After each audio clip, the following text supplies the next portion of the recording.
მეგობრებო, როდესაც ჩვენ ინტერვიუებს ვწერთ აგრონომის მეგობარ ფერმერებთან ერთად, რათა თქვენამდე მოვიტანოთ საჭირო ინფორმაცია და გამოცდილება, უფლება არ მაქვს არ გაგაცნოთ კახეთში ერთ-ერთი ყველაზე წარმატებული მეურნეობის შემოქმედი და მფლობელი ბატონი ავთანდილ მარაქველიძე. ბატონო ავთანდილ, გამარჯობა.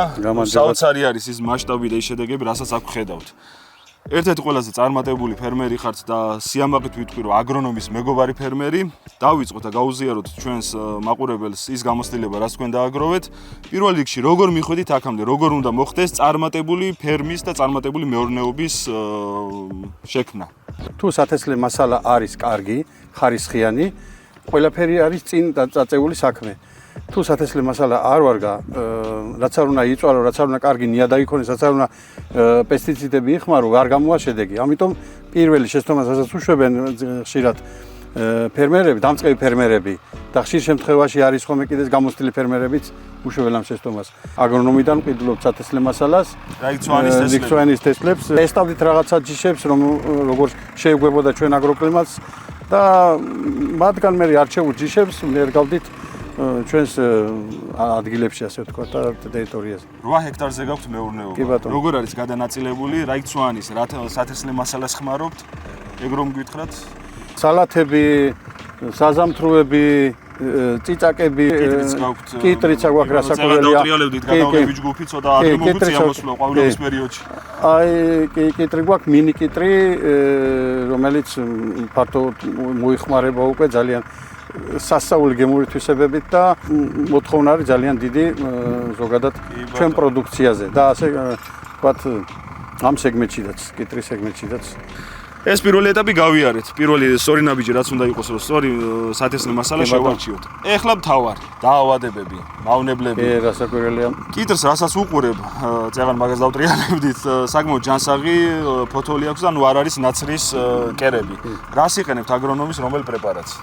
ჩვენ სხვადასხვა შარშან დავნერგეთ ეს პრეპარატები, ერთი მილდაოზე, ეგრეთ წოდებული ჭრაქსზე და მეორე ნაცარზე. მუსტანგი ძალიან კარგი აღმოჩნდა, ერთ სიტყვით სულს გაასუფთავა მთლიანად კერები და ასევე პლანეტა. მართლაც საოცრად მუშაობს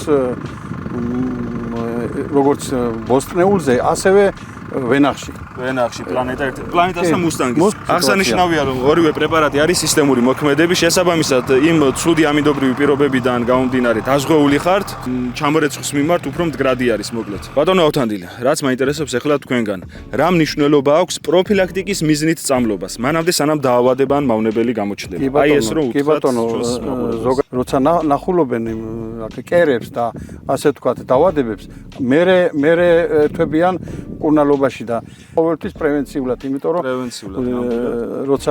როცა უკვე კერები ჩდება, მაშინ უკვე ის დოზებიც აღარ ყოფნის, რაც არის დატანილი და გავორმაგებული დოზა უნდა და რასაკვირველია, უფრო ძნელია მისი, ასე ვთქვათ, აღმოფხვა. ძალიან დიდი მადლობა, მეგობრებო. ამაზე მცოდნე ადამიანს ვის უნდა დაუჯეროთ, გადასაფარ კადრებს ნახავთ, დრონის კადრებს ნახავთ. ამ ხელა წარმატებული მეურნეობის პატრონი არის ადამიანი. როგორც ვიცი, 8 ჰექტარზე არის ხო ეს ყველაფერი გაშენებული? 8 ჰექტარზე გვაქვს და სხვადასხვა ზოგიერთ ნაწილში, მაგალითად, როდესაც მოყავს ადრე გაზაფხულზე სალათს ავიღებთ, ზედურ გავთ მე საზამთროს ან კიტრს გოგროვნებს. ეს ხდება მაისის თვეში.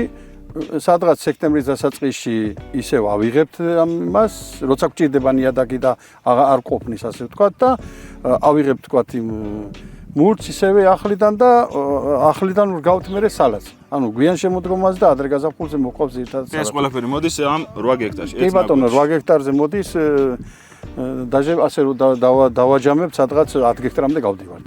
ძალიან კარგი. მეგობრებო, საქართველოში ნაყოფიერი მიწები გვაქვს, ადამიანი მაქსიმალურად იყენებს ამ ყველაფერს და მოკლედ ის რომ მოსავალს ვერ იღებთ და რაღაც ეგ არის მხოლოდ და მხოლოდ პრობლემა, რომელიც მოგვარებადი არის. სწორი სათესლე მასალის შერჩევას, სწორი პრეპარატების შერჩევა და რაც თავარია დაუჯერეთ ხოლმე პროფესიონალებს.